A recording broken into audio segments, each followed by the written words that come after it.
जय मसीह की। आइए हम वचन में जाएंगे। भजन संहिता 1। धर्मी और दुष्ट मनुष्य के बारे में भजन संहिता सब पढ़ते हैं। सबको हो सकता है सबको याद भी हो ये वचन, लेकिन हमें इस वचन में प्रभु क्या बताना चाहता है आइए हम पढ़ते हैं, उसके बाद जानेंगे। क्या ही धन्य है वह मनुष्य पुरुष जो दुष्टों की युक्ति पर नहीं चलता। यहाँ परमेश्वर का वचन कहता है कि क्या ही धन्य है वह पुरुष जो दुष्टों की युक्ति पर नहीं चलता और ना पापियों के मार्ग में खड़ा होता, ना ठट्ठा करने वालों की मंडली में बैठता है। यहाँ परमेश्वर का वचन कहता है, परमेश्वर, क्योंकि परमेश्वर वचन ही परमेश्वर है। यहाँ हमें परमेश्वर कह रहे हैं क्या ही धन्य है हम लोगों को। प्रभु कहता कि धन्य है वे जो दुष्टों की युक्ति पर नहीं चलता। क्या हम चलते हैं या नहीं चलते हैं, हमें अपने अंदर को देखना है। हम क्या कर रहे हैं, क्या बोल रहे हैं, क्या खा रहे हैं, क्या पी रहे हैं, क्या हम कर रहे हैं, सब परमेश्वर जानता और आप जानते हैं।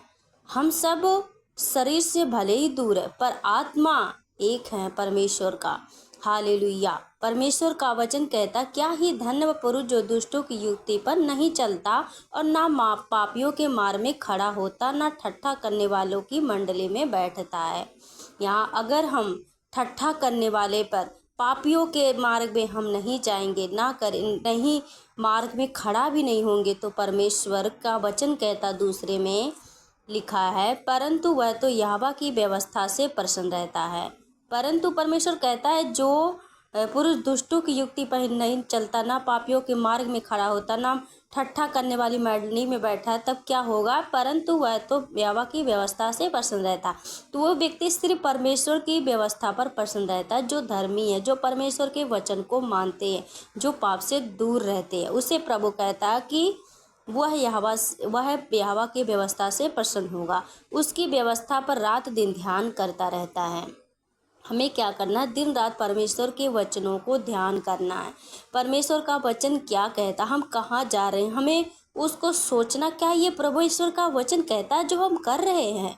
आप वचन उठाइए, पढ़िए, क्या लिखा है वचन में, हमें उसके अनुसार जीवन जीना। ये नहीं है कि हम संसार में भी जिए और परमेश्वर में भी जिए, ठीक है, हमें नहीं रहना, ठीक है।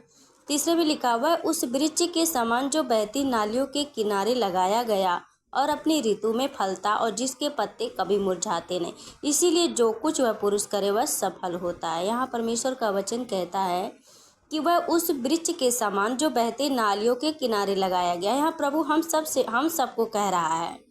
देखिए, वृक्ष जो अगर हम नाली के किनारे लगाएंगे या बहती नालियों के समान बहती नालियों के किनारे लगाएंगे, तो क्या वो पत्ता देखते कितना बड़ा हो जाता है, कितना अच्छा हो जाता है। तो वैसे प्रभु कहता है जो मेरे वचन में बने रहेंगे, जो मेरी वचनों पर चलेंगे, जो पाप से दूर रहेंगे, तो क्या होंगे, जैसे ये बहती नालियों के किनारे लगा अपनी ऋतु फलता, जैसे वो फलता वैसे हम भी फलेंगे। हम कभी मुरझाएंगे नहीं। हम जो कुछ भी करेंगे परमेश्वर उसमें हमें आशीष देगा और हम उसमें सफल होंगे। 4 में लिखा है, दुष्ट लोग ऐसे नहीं होते, वे उस भूसी के समान होते जो पवन से उड़ाई जाती है। परमेश्वर दुष्ट लोगों को कहता है कि वह ऐसे नहीं होते, भूसी के समान होते हैं। जैसे भूसी अगर हम हवा थोड़ी सी कर देते उड़ जाता, वैसे हमें परमेश्वर दुष्ट लोगों के बारे में सिखा रहा है। 5वें में लिखा, इस कारण दुष्ट लोग अदालत में स्थिर ना रह सकेंगे और ना पापी धर्मियों की मंडली में ठहरेंगे। यहाँ परमेश्वर का वचन कहता है दुष्ट लोग अदालत में ना रह सकेंगे, ना पापी धर्मियों की मंडली में ठहरेंगे। क्या एक पापी व्यक्ति के सामने क्या धर्मी लोग जा सकते हैं, उसके साथ रहेंगे? नहीं रहेंगे। वो जो परमेश्वर के वचन को मानते हैं वो पापी लोगों को साथ नहीं रहते। 6 में लिखा कि यहोवा धर्मियों का मार्ग जानता परंतु दुष्टों का मार्ग नष्ट हो जाएगा।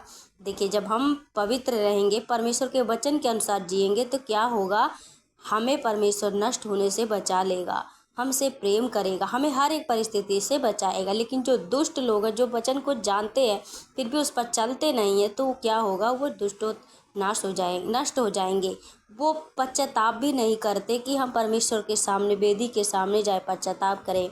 हमें देखिए, ये नहीं है कि हम लोग एकदम पवित्र हैं, नहीं, पवित्र केवल परमेश्वर है।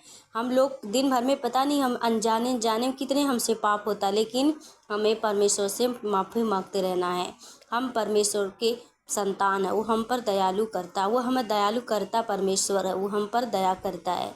परमेश्वर आप सबको इस वचन से आशीष दे।